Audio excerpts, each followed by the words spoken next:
ನಮಸ್ಕಾರ ರೀ ಎಲ್ರಿಗೂ. ಎಲ್ಲರೂ ಹೇಗಿದ್ದೀರಿ? ಆರಾಮಿದ್ದೀರಿ? ನಾವು ಆರಾಮಿದ್ದೀವಿ ನೋಡ್ರಿ.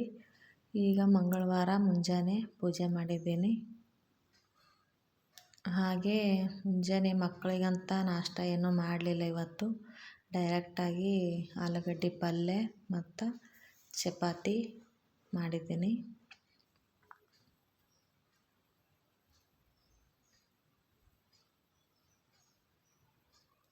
ನೋಡಿ, ಸ್ವಲ್ಪ ಗ್ರೇವಿ ಟೈಪ್ ಮಾಡಿದ್ದೀನಿ.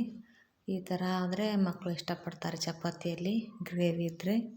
ಅದಕ್ಕೆ ಸ್ವಲ್ಪ ಗ್ರೇವಿ ಥರ ಮಾಡಿದ್ದೀನಿ. ಈ ಕಡೆ ಚಪಾತಿ ಮಾಡ್ತಾಯಿದ್ದೀನಿ.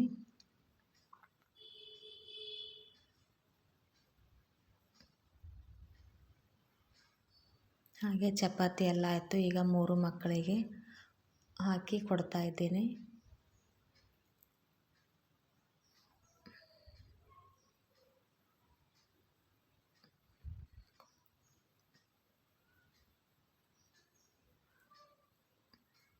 ದಿನ ಬೆಳಗ್ಗೆ ನಾಷ್ಟ ತಿಂದು ಬೇಜಾರಾಗಿತ್ತು ಅವರಿಗೂ. ಚಪಾತಿ ಮಾಡಂತ ಹೇಳಿದ್ರು, ಚಪಾತಿ ಮಾಡಿದ್ದೆ. ಚಪಾತಿ ಅದೆಲ್ಲ ತಿಂದ್ಕೊಂಡು ಅವರು ಶಾಲೆಗೆ ಹೋದರು.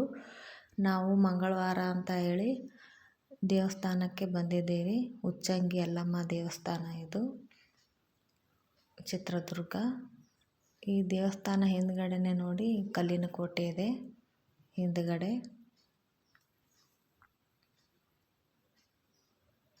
ತುಂಬ ಹಳೆಯ ದೇವಸ್ಥಾನ ಇದು. ಈ ಥರ ಇದೆ ನೋಡಿ. ನಾವು ಫಸ್ಟ್ ಟೈಮ್ ಬಂದಿದ್ದು ಇಲ್ಲಿಗೆ. ಈಗ ದೇವರ ದರ್ಶನ ಎಲ್ಲ ಮಾಡಿಕೊಂಡು ಹೋಗ್ತಾಯಿದ್ದೀವಿ. ಮಂಗಳವಾರ ಆಗಲಿ ಶುಕ್ರವಾರ ಆಗಲಿ ದೇವಸ್ಥಾನಕ್ಕೆ ಬಂದ್ರೇ ಒಂಥರ ಮನಸ್ಸಿಗೆ ನೆಮ್ಮದಿ ಅಂತ ಅನಿಸುತ್ತೆ ನೋಡಿ ನನಗೆ. ಹಾಗೆ ವಾರದಲ್ಲಿ ಒಂದು ಸಲ ಆದರೂ ದೇವಸ್ಥಾನಕ್ಕೆ ಹೋದ್ರೇ ಚೆನ್ನಾಗಿರುತ್ತೆ ನನಗೆ. ಹಾಗೆ ದೇವಸ್ಥಾನ ಎಲ್ಲ ತಿರುಗಾಡಿ ದರ್ಶನ ಮಾಡಿಕೊಂಡು ಈಗ ನಾನು ಬೆಳಗ್ಗೆ ಏನೂ ತಿಂದಿರಲಿಲ್ಲ. ಹಾಗಾಗಿ ನಮ್ಮ ಯಜಮಾನ್ರು ಇಲ್ಲಿ ಇಡ್ಲಿ ತಿನ್ನೋಣ ಬಾ ಅಂತ ಇಲ್ಲಿ ಹೋಟೆಲಿಗೆ ಬಂದು ಈಗ ಇಡ್ಲಿ ತಿಂದ್ವಿ. ಇಡ್ಲಿ ತಿಂದ್ಕೊಂಡು ಈಗ ಮನೆಗೆ ಹೋಗ್ತಾಯಿದ್ದೀವಿ ನೋಡಿ. ಇದಾಗಿತ್ತು ನೋಡಿ ಇವತ್ತಿನ ಬ್ಲಾಗ್. ಈ ಬ್ಲಾಗ್ ಇಷ್ಟ ಆದರೆ ಒಂದು ಲೈಕ್ ಮಾಡಿ, ಸಬ್ಸ್ಕ್ರೈಬ್ ಮಾಡ್ಕೊಂಡು ನೋಡಿ.